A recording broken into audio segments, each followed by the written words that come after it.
জন police চারিদিকে ঘিরে রেখেছে আমার বাসায়। ঠিক যখন আমি বাসায় ঢুকবো তখন আমাকে তারা সেখান থেকে অ্যারেস্ট করে এবং অ্যারেস্ট করে এক পর্যায়ে আমাকে আমার মোবাইল নিয়ে নেওয়া হয় এবং তাদের ফোন থেকে আমাকে একটা ছবি দেখানো হয় এবং সেই ছবিটা ছিল 18 জুলাই। যে সেই 18 জুলাই আসলে আমি যে রক্তাক্ত হয়েছিলাম, আমি যে গুলিবিদ্ধ হয়েছিলাম, সেই ছবি তাদের কাছে ড্রোন শট একটা ছবি ছিল এবং সেই ছবি দেখিয়ে আমাকে বলা হয় এটা আপনি কিনা। তো আসলে আমাকে তো আমি আসলে অস্বীকার করার সুযোগ ছিল না, আমি বলেছি হ্যাঁ আমি।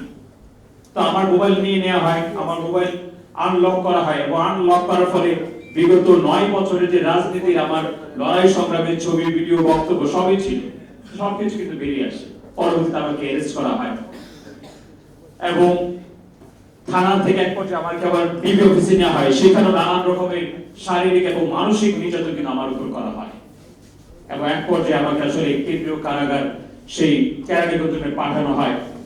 তা আজকে দেশ স্বাধীন না হলে হয়তো আমি এখনো হয়তো বা জেলেই থাকতাম, আদৌ জীবিত হয়ে ফিরে আসতে পারতাম কিনা সেটাও কিন্তু সংখ্যার বিষয় ছিল। দেশ স্বাধীন হওয়ার পর 6 আগস্ট রাত প্রায় 11:30টায় আমি আসলে এই ফ্যাসিবাদের কারাগার থেকে মুক্তি পাই। তো আজকে আমরা স্বাধীন দেশে স্বাধীনভাবে আমরা আছি। আমরা চেয়েছিলাম একটি বৈষম্যমুক্ত বাংলাদেশ হোক। বাস্তবতা আমরা এখনো দেখতে পাচ্ছি অনেক বৈষম্য কিন্তু এখনো আছে। আমরা চেয়েছিলাম একটা সমন্বয় নিয়ে সারা বাংলাদেশ আমরা একটা ঐক্যবদ্ধভাবে এগিয়ে যাব, সেখানে কিন্তু ঐক্যবদ্ধতা কিন্তু অনেক ঘাটতি আছে। আমরা চেয়েছিলাম একটা সুন্দর রাষ্ট্র সংস্কার করে এগিয়ে যাওয়ার জন্য, সেখানে আমরা দেখতে পেয়েছি কিন্তু আসলে যথাযথ সংস্কারগুলো হচ্ছে না। আমরা চেয়েছিলাম আমাদের যে বিগত 16-17 বছরের যে ভোটাধিকার আমরা প্রয়োগ করতে পারিনি, এই দেশের 4.5 কোটি তরুণ যুবক ভোটার সেই ভোট প্রয়োগ করবো, আমরা কিন্তু সেটাও করতে পারছি না।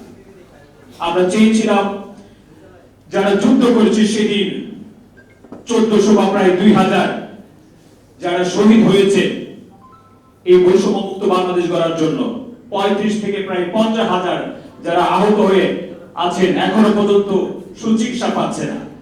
আমার আসলে নিজের কাছে খুব খারাপ লাগে এই ভেবে যে শহীদ হয়েছে তার জীবনটা দিয়েছে। একটা মানুষের সর্বোচ্চ মূল্যবান কি জিনিস? তার জীবনটা, কিন্তু সেই জীবনটা দিয়ে দিয়েছে এবং যারা আজকে আহত অবস্থায় আছে তারাও কিন্তু সেই জীবনটা হাতে নিয়ে কিন্তু মাঠে লড়াই সংগ্রাম করেছিল। আজকে যারা আমরা এখানে বসে আছি, আমরাও কিন্তু সেখানে যোদ্ধা হিসেবে কিন্তু অবতীর্ণ হয়েছিলাম। আমরা কিন্তু মৃত্যুর ভয় আমরা করিনি সেদিন। সবকিছু মৃত্যুকে উপেক্ষা করে এই দেশকে ফ্যাসিবাদ মুক্ত করতে, এই দেশকে একটি বৈষম্যমূলক বাংলাদেশ গড়তে, নতুন প্রজন্মের জন্য নতুন একটি বাংলাদেশ গড়তে কিন্তু আমরা একত্রিত হয়েছিলাম। কিন্তু আজও কিন্তু আমরা দেখতে পাচ্ছি যে সেই শহীদ পরিবারদের প্রত্যেকের এখনো সুন্দর ভালো পুনর্বাসনের ব্যবস্থা করা হয়নি। এই শহীদ পরিবারের লোকজন, পরিবারের তার বাবা মা, গার্ডিয়ান এখনো রাজপথে আসে তার ন্যায্য অধিকারটুকু ফিরে পেতে। আজকেও আমরা দেখতে পাই যারা আহত ছিল, যারা চোখ হারিয়েছে, পা হারিয়েছে, হাত হারিয়েছে, নানান ভাবে শরীরকে আজকে শেষ করে দিয়েছে, তারা এখনো কিন্তু চিকিৎসার জন্য এখনো আন্দোলন করে মাঠে আসে। এটা আমাদের জন্য লজ্জা। আমরা যারা জুলাই যোদ্ধা, আমাদের জন্য এটা লজ্জা।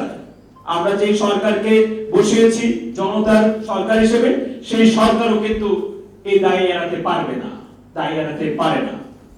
তাই বলতে চাই যে জুলাইয়ের অন্যতম যে বিষয়গুলো ছিল সেগুলো আসলে আমাদের মাথায় রাখা উচিত, মনে রাখা উচিত, ধারণ করা উচিত, বহন করা উচিত। তার প্রধানত বলবো আমি, যারা জুলাই যোদ্ধা তাদের পুনর্বাসন করতেই হবে। এটা আসলে বলার ছিল না, এটাই করা উচিত ছিল শুরুতে। যারা আহত তাদের সুচিকিৎসা হবে দেশে অথবা প্রয়োজনে দেশের বাইরে, সেটাও কোনো দাবি বা আন্দোলন বা মাঠে নামার কোনো বিষয় ছিল না।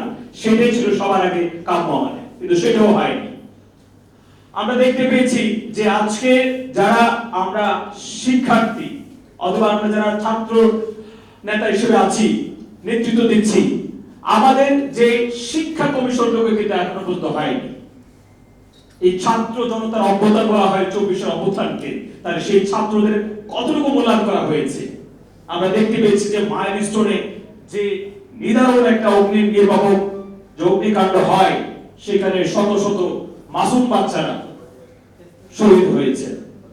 তাদের জন্য আসলে কতটুকু সুচিকিৎসার ব্যবস্থা করা হচ্ছে, বা তাদের পরিবারে কতটুকু পুনর্বাসনের ব্যবস্থা করা হবে। এবং আমরা এটাও শুনতে পাচ্ছি যে সেই লাশের সংখ্যাও কিন্তু সঠিকভাবে জানানো যাচ্ছে না।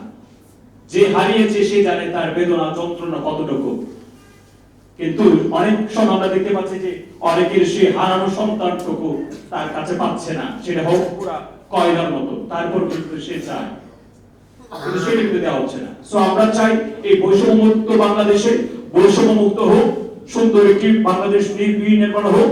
আমরা এই যে তরুণ প্রজন্ম ভোটার আছি 4.5 কোটি, আমরা চাই আগামীতে এই প্রজন্ম ভোটাধিকার প্রয়োগ করার মাধ্যমে সত্যিকার একটি গণতান্ত্রিক দেশ তৈরি করতে। আমার পক্ষ থেকে সবাইকে সালাম জানিয়ে এখানে শেষ করছি। আল্লাহ হাফেজ। ধন্যবাদ।